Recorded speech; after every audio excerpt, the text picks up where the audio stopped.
В эфире стыдно-противная сводка Министерства оленевода Российской Федерации. Долгожданное украинское контрнаступление ознаменовалось колоссальными потерями для вооруженных сил Украины.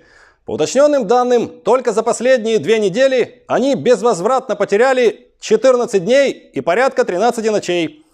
Как нам стало известно, в районе населенного пункта Чонгар на мост приземлилась сквозная дыра неизвестного происхождения. Ранее точно такие же дыры были зафиксированы на Антоновском мосту. Никакой паники нет. По словам наших военных дыроведов, это всего лишь обычная летняя миграция сквозных дыр. Учитывая направление ветра, не исключено, что вскоре эти же дыры могут перемигрироваться и на Крымский мост. На данный момент наша контроборонительная спецоперация идет строго по плану и даже с небольшим опережением.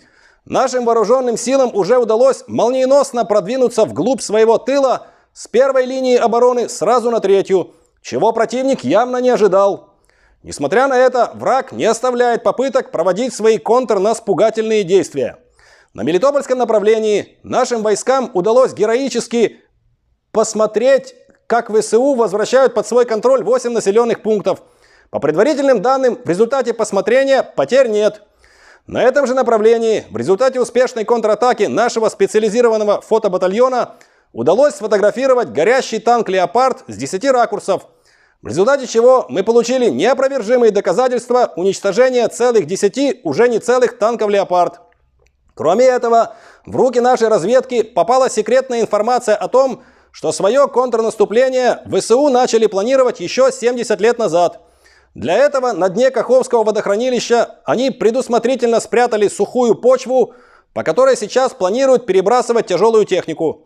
Понимая всю опасность ситуации, наши военные уже начали непроизвольно подмачивать почву у себя под ногами. Кроме этого, нашей разведке стало известно, что украинской разведке стало известно, благодаря британской разведке, которой откуда-то стало известно, что мы якобы заминировали Запорожскую АЭС. Это фейк.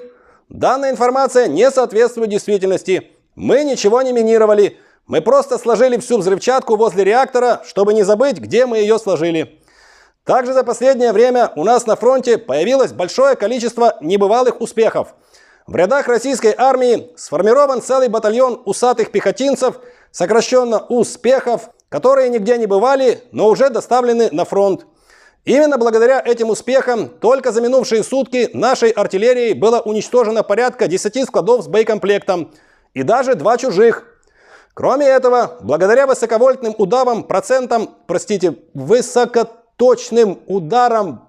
центрам принятия решений в Киеве, только за последний месяц силами специальной военной операции было уничтожено как минимум 3 Будановых и 1 Залужный. К сожалению, одному из Будановых и одному из Залужных удалось выжить.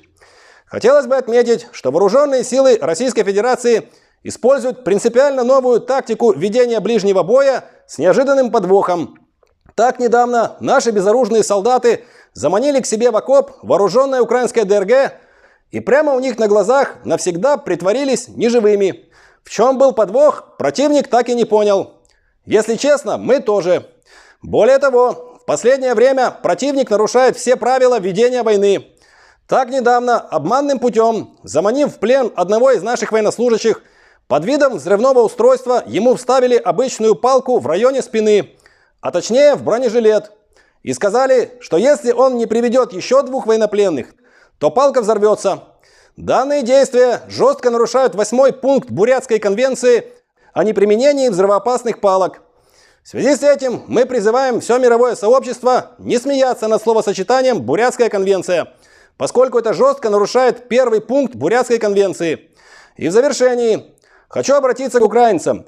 Все ваши шаги просчитаны, и на любой ваш ожидаемый удар мы всегда готовы ответить нашим неожиданным удралом. Так и знайте,